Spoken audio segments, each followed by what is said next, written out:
Ya Tuhan Allah Bapa kami dalam kerajaan sorga, kami mau memuji Tuhan untuk kesempatan yang Engkau berikan bagi kami malam ini.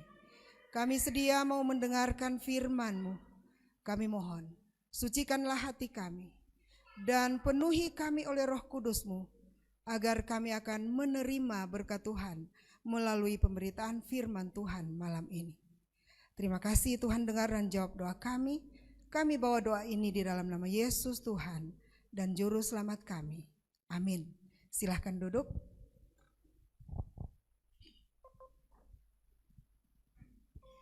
Selamat malam saudara-saudara. Kita patut memuji Tuhan untuk kesempatan yang Dia berikan bagi kita pada malam hari ini. Kami kembali mau menyapa dengan selamat malam dan terima kasih untuk kehadiran dari Ibu Camat yang sudah mewakili pemerintah dan pimpinan Gereja Masihat Advent hari ke-7 dari Daerah Konferensi Minahasa. Terima kasih untuk kehadirannya dan kita semua yang hadir, umat-umat Tuhan. Yesus sangat mengasihi kita. Itulah sebabnya pada malam hari ini Dia bawa kita di tempat ini. Kita tidak berada di tempat yang lain. Kita ada di tempat ini adalah rencana Tuhan, agar supaya kita boleh menerima berkat-Nya melalui firman Tuhan pada malam hari ini.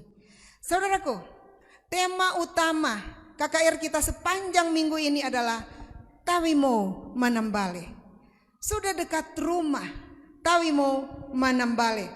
Dan malam ini, judul pelajaran malam ini adalah Mbale Sinadia Niempung, atau rumah yang Allah sediakan. Saudaraku, bicara soal rumah, ada sebutan seperti ini. Rumah adalah tempat di mana hati kita berada. Saya yakin kita mengerti dengan kalimat ini. Kita mau jauh-jauh ke mana, selalu hati kita ada di rumah. Benarlah sebutan ini ya. Nah, bicara soal rumah, biasanya ya, normalnya satu rumah itu ditempati oleh satu keluarga. Ada orang tua, ada anak. Nah, apa hubungan, karena judul kita ya tadi, judul malam ini adalah Mbale Sinadia Niempung, Mbale yang Allah sediakan. Kalau begitu, apa status Allah bagi kita manusia? Dan apa status kita terhadap Allah? Mari kita lihat apa yang disebutkan seperti ini. Lihatlah betapa besarnya kasih yang dikaruniakan Bapa kepada kita, sehingga kita disebut anak-anak Allah. Dan memang kita adalah anak-anak Allah. Karena itu dunia tidak mengenal kita, sebab dunia tidak mengenal Dia. Allah adalah Bapa kita. Kita adalah anak-anaknya. Itulah sebabnya Allah merancang rumah yang terindah bagi manusia ciptaannya. Nah, untuk melihat rumah ini, mari kita kembali dari awal. Kita kembali dari awal setelah manusia yang pertama diciptakan. Di mana rumah yang Allah tempatkan mereka untuk tinggal? Di dalam ayat ini disebutkan selanjutnya, Tuhan Allah membuat taman di Eden, di sebelah timur. Disitulah ditempatkannya manusia yang dibentuknya itu. Allah menyediakan rumah yang pertama bagi manusia yang pertama, yaitu Taman Eden. Allah menyediakan Taman Eden. Bagaimana gambaran Taman Eden berdasarkan Kejadian pasal 2 yang Allah telah berikan bagi manusia yang pertama? Kita baca dalam Kejadian 2 ayat 9. Disebutkan, lalu Tuhan Allah menumbuhkan berbagai-bagai pohon dari bumi yang menarik dan yang baik untuk dimakan buahnya, dan pohon kehidupan di tengah-tengah taman itu, serta pohon pengetahuan tentang yang baik dan yang jahat. Selanjutnya ayat 10-12 menyebutkan, ada suatu sungai mengalir dari Eden untuk membasahi taman itu, dan dari situ sungai itu terbagi menjadi 4 cabang. Yang pertama namanya Pison, yakni yang mengalir mengelilingi seluruh tanah Havilah, tempat emas ada. Dan emas dari negeri itu baik. Di sana ada damar bedola dan batu krisopras. Luar biasa. Dewasa ini orang tergila-gila dengan emas. Di Taman Eden, ini kenyataannya. Tetapi suatu keadaan, keindahan, kebahagiaan yang luar biasa ini harus berakhir. Berakhir melalui apa? Kita baca dalam Kejadian 3 ayat 6. Perempuan itu melihat bahwa buah pohon itu baik untuk dimakan dan sedap kelihatannya. Lagi pula pohon itu menarik hati karena memberi pengertian. Lalu ia mengambil dari buahnya dan dimakannya dan diberikannya juga kepada suaminya yang bersama-sama dengan dia, dan suaminya pun memakannya. Kita tahu cerita ini. Allah melarang, tetapi kenyataannya manusia yang pertama, Hawa dan Adam, melanggar perintah Allah. Mereka lebih percaya kepada ular yang adalah wakil setan daripada perkataan Allah. Mereka jatuh akibatnya. Kejadian 3 ayat 23. Lalu Tuhan Allah mengusir dari Taman Eden supaya ia mengusahakan tanah dari mana ia diambil. Manusia harus diusir dari rumah yang telah Allah sediakan bagi mereka. Manusia harus meninggalkan rumah itu, Taman Eden dan selebihnya. Bagaimana keadaan manusia setelah keluar dari rumah yang Allah sediakan? Pengkhotbah 5 ayat 17 memberikan gambaran. Sepanjang umurnya ia berada dalam kegelapan dan kesedihan, mengalami banyak kesusahan, penderitaan dan kekesalan. Ini yang menjadi kenyataan di dalam kehidupan manusia yang mau lari dari rumah yang Allah sudah sediakan. Penuh dengan kesedihan, kesusahan, penderitaan, kekesalan. Gambaran selanjutnya di dalam 2 Timotius 3 ayat 1 sampai 4. Keadaan manusia di akhir zaman. Disebutkan, ketahuilah bahwa pada hari-hari terakhir akan datang masa yang sukar. Manusia akan mencintai dirinya sendiri dan menjadi hamba uang. Mereka akan membual dan menyombongkan diri. Mereka akan menjadi pemfitnah. Mereka akan berontak terhadap orang tua dan tidak tahu berterima kasih, tidak mempedulikan agama. Selanjutnya, tidak tahu mengasihi, tidak mau berdamai, suka menjelekkan orang, tidak dapat mengekang diri, garang, tidak suka yang baik, suka mengkhianat, tidak berpikir panjang, berlagak tahu, lebih menuruti hawa nafsu daripada menuruti Allah. Saudaraku, kita berhadapan dengan keadaan yang seperti ini di mana-mana. Tidak bisa disangkal, kita sangat diganggu, kita sangat terhalang dengan keadaan-keadaan yang seperti itu yang ada di sekitar kita. Pertanyaan selanjutnya, apakah kehidupan manusia tidak ada harapan lagi? Apakah Allah sudah membiarkan manusia oleh karena mereka memilih untuk membelakangi dia, maka mereka harus melalui akibat yang sangat merugikan manusia itu? Apakah Allah berhenti sampai di situ? Tidak, saudara. Kita bersyukur kita punya Allah yang ajaib, Allah yang sangat mengasihi manusia. Sesungguhnya segera setelah manusia berdosa ada satu janji yang dia berikan di dalam Kejadian pasal 3 ayat 15. Mengatakan, aku akan mengadakan permusuhan antara engkau, ular ya, dan perempuan ini, antara keturunanmu, ular, dan keturunannya. Keturunan dari wanita ini akan meremukkan kepalamu dan engkau akan meremukkan tumitnya. Keturunan dari perempuan akan meremukkan kepala ular. Kalau cuma tumit tidak terlalu pengaruh ya. Tapi kalau kepala habis. Jadi ada janji segera sesudah manusia berdosa.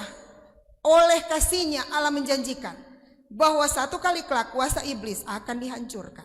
Digambarkan seperti keturunan dari perempuan itu akan meremukkan kepala dari ular itu.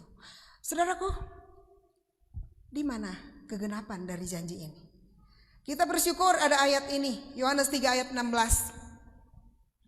Karena begitu besar kasih Allah akan dunia ini. Saya rasa kita semua hafal ya. Bolehkah kita sebutkan bersama-sama? Karena begitu besar kasih Allah akan dunia ini, sehingga ia telah mengaruniakan anaknya yang tunggal, supaya setiap orang yang percaya kepadanya tidak binasa, melainkan beroleh hidup yang kekal. Ajaib Allah kita. Kita bersyukur kita menyembah Allah yang hidup, Allah yang sangat mengasihi kita, Allah yang mengetahui kebutuhan kita. Setelah manusia berdosa, ada janji dan digenapi melalui kematian Yesus. Kematian Yesus disalib menghancurkan kepala iblis. Kematian Yesus disalib memberikan jaminan kepada manusia yang berdosa untuk kembali memperoleh kehidupan yang kekal, sebagaimana yang Dia rancang sejak awal di Taman Eden.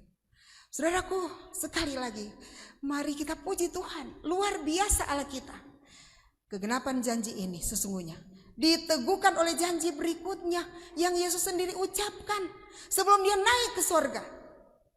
Ya, sebelum Dia naik ke sorga, Dia mengucapkan janji berikutnya yang terdapat di dalam Yohanes 14 ayat 1 dan seterusnya.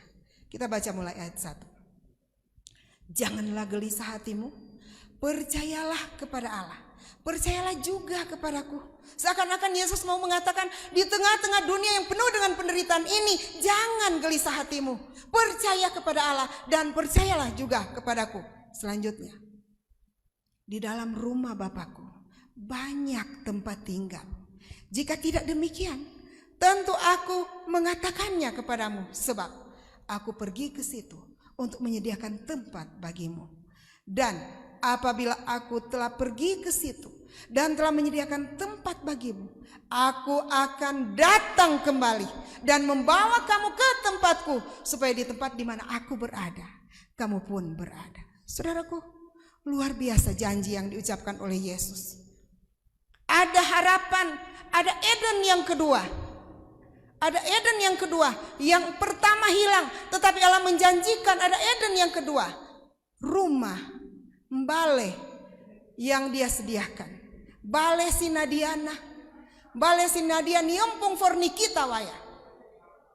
Allah menyediakan sorga, Yerusalem baru untuk manusia. Dan berbicara mengenai dunia baru, jika kita melihat di dalam Alkitab, maka kita boleh simpulkan dua pasal pertama dari Alkitab, yaitu Kejadian pasal 1, Kejadian pasal 2, menceritakan hal penciptaan Tuhan atas dunia sempurna sebagai sebuah rumah kediaman, balai bagi manusia yang diciptakannya itu.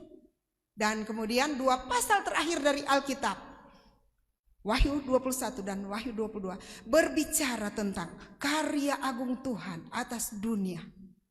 Rumah atau balai yang sempurna bagi manusia. Dunia yang dipulihkan, dunia yang diciptakan kembali, bebas dari kerusakan akibat dosa.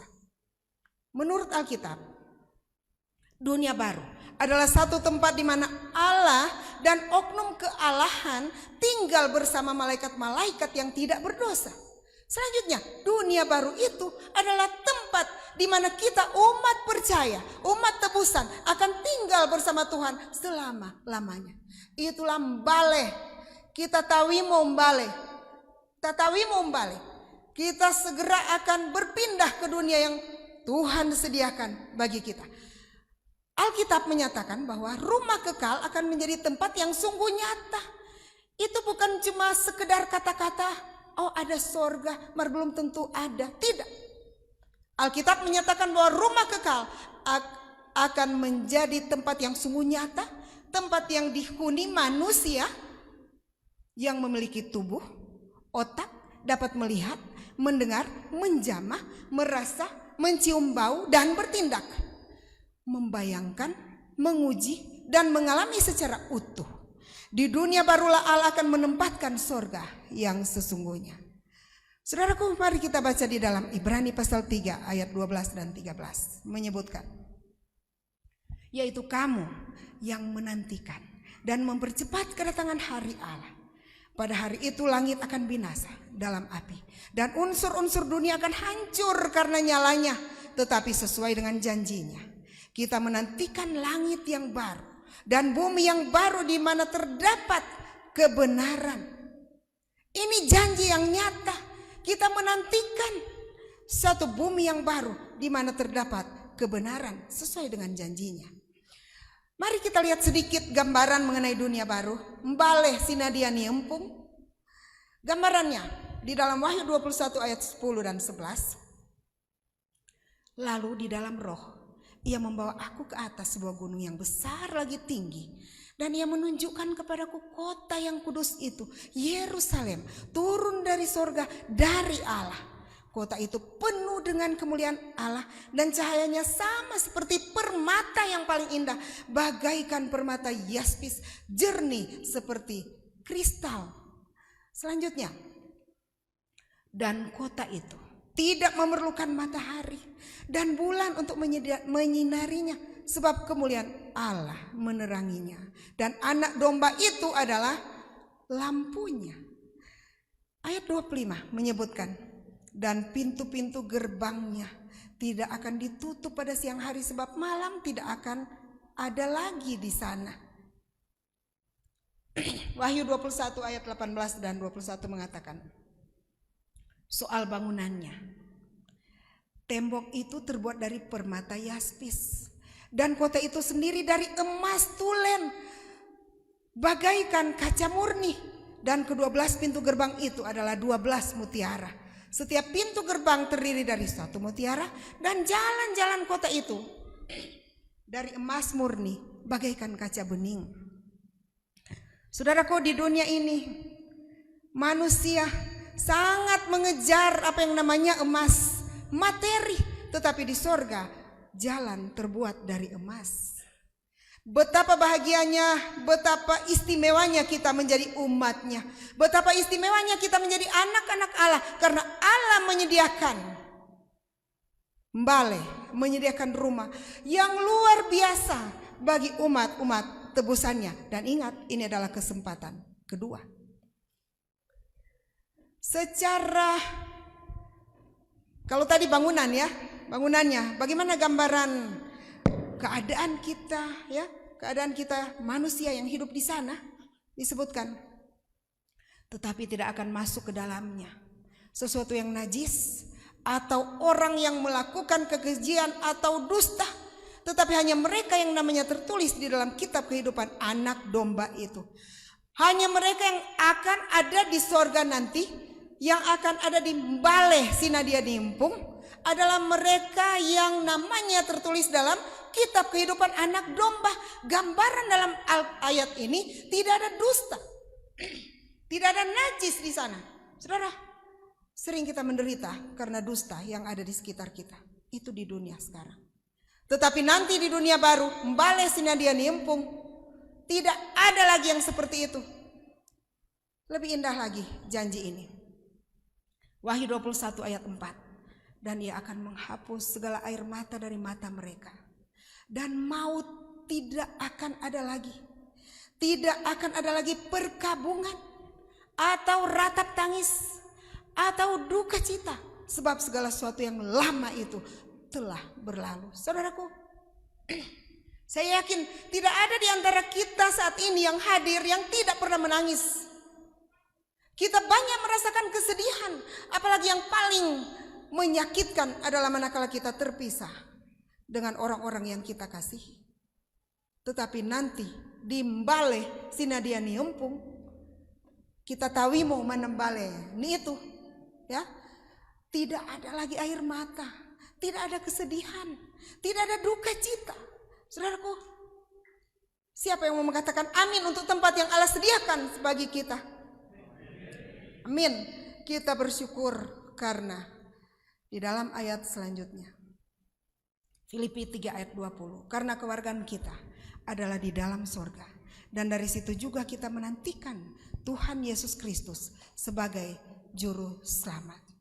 Saudaraku, mbaleh sinadia niempung, dia menyediakan rumah bagi kita, Yerusalem baru, kota suci, kota Allah yang dia sediakan bagi masing-masing kita.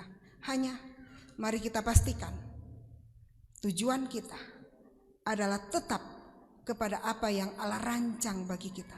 Karena kadang-kadang kita terbuai dengan keindahan dunia dan seakan-akan merasa bahwa dunia ini tempat kita. Seakan-akan kita merasa bahwa so di sini torang sudah ada selanjutnya. Tidak, saudara. Allah yang kita sembah adalah Allah yang mengetahui kebahagiaan kita. Dia tidak membiarkan kita larut berlama-lama di dalam dunia yang penuh dengan penderitaan ini. Dia menyediakan satu tempat, balai Sinadia Niumpung, suatu tempat yang penuh dengan kebahagiaan. Hanya saudara pastikan bahwa kita berjalan ke arah itu. Jangan kita berhenti di sini. Dunia ini bukan tempat tinggal kita secara rohani.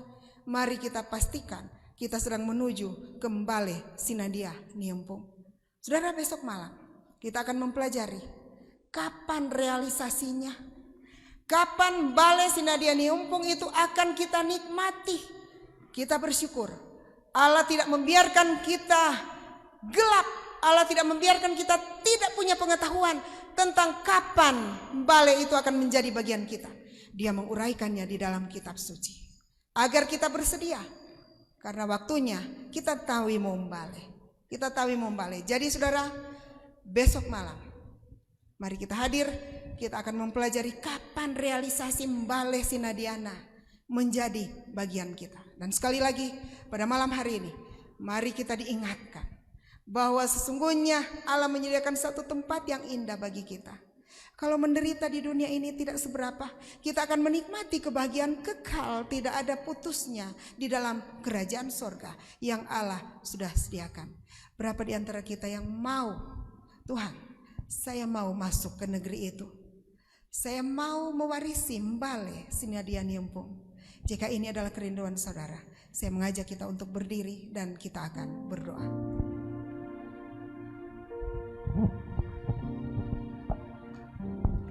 Terima kasih Tuhan melihat akan isi hati kita. Tuhan melihat kerinduan kita untuk menuju ke balai Sinadia Niumpung.